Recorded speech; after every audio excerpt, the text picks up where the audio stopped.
to discuss these security issues, we're joined on the phone by Islamic cleric Ahmad Gumi. Thank you so much for joining us remotely from Kaduna there. What are your thoughts on the proscribing of this terrorist groups and others like them? If I can quickly get to the names, Yan Bindiga and Yan Ada groups. How much difference do you think it will make? Well, Bindiga and Entada, their Hausa terminologies, just to describe people holding guns and people terrorizing a society.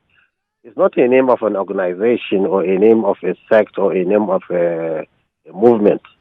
That is it, one. So it's really very vague.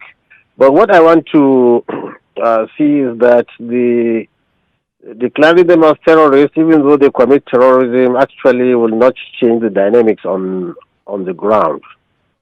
In the sense that the army is already engaging them in a kinetic form. And what we felt is that if we are given enough chance to sit down with these people before they are cajoled into joining the real terrorists, I think it will be better for us in the long run.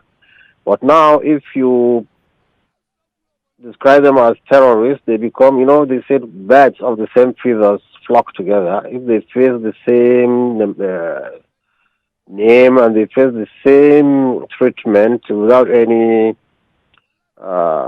opening for them to sit down and negotiate with them, I'm afraid they can all join together, Boko Haram and the militant bandits and herdsmen. If they join together, then this is another different story altogether. Do you ask that agitators and secessionists face the full wrath of the law, but you ask that hospitals and schools be built for bandits? Bandits not even worse. Actually, you see, what we have is herdsmen are different from bandits. Herdsmen are people nomadics. There are about 9.4 million in our forest. Out of them, just a small fraction, a very small fraction is involved in banditry. And it's also confined to some areas, maybe Biningwari, Zamfara, Katsina areas.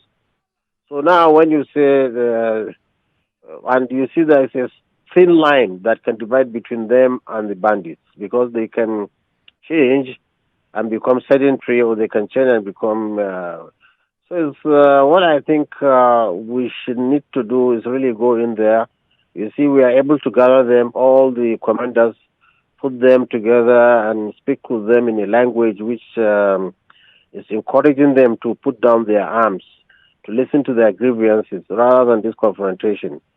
I fear, you see, Boko Haram is now the 12th year which there is a military confrontation with Boko Haram.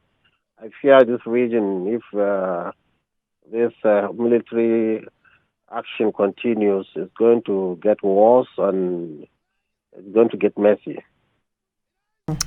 All right, Sheikh Ahmad Gumi, thank you so much for joining us from Kaduna. Let's bring it to the studio with Mahmoud Jega. Do you agree with the Sheikh that proscribing and declaring these groups as terrorist organizations will not really go far in terms of making any difference? The fact is that in the last several weeks and months, the government has been waging total war against the bandits in the northwest, military operations, all the shutdown of markets and telecommunications and ban on motorcycles. And really, anybody who is identified as a bandit in all these communities was immediately just eliminated by the soldiers. Almost the same treatment that they met out to the insurgents in the northeast. So as a practical matter, it probably does not make very much difference, but probably there are legal implications, because once they are declared as terrorists, probably that gives the security agencies enough legal cover to wage total war against them. All right, but it's outlawed now, the bandits, particularly these two groups. But my question is, how would you implement that? I mean, you can understand IPOB or some of the other organized, they have structure. They have a face. But how do you implement this? Even, you see, the government was really clutching at straws, I'm sorry to say. These two names that were given to the court, they are not groups. Mbindiga means gunmen, and the Enter Adam means terrorists. So, you see, there are no, the problem with the bandits, unlike the insurgents, is that they don't really have organizations, they just have gangs. Okay, there are some gangs in Kaduna.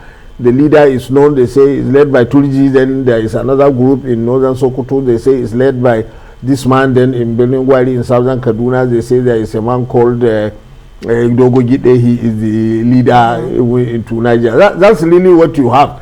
But you don't have a structured organization.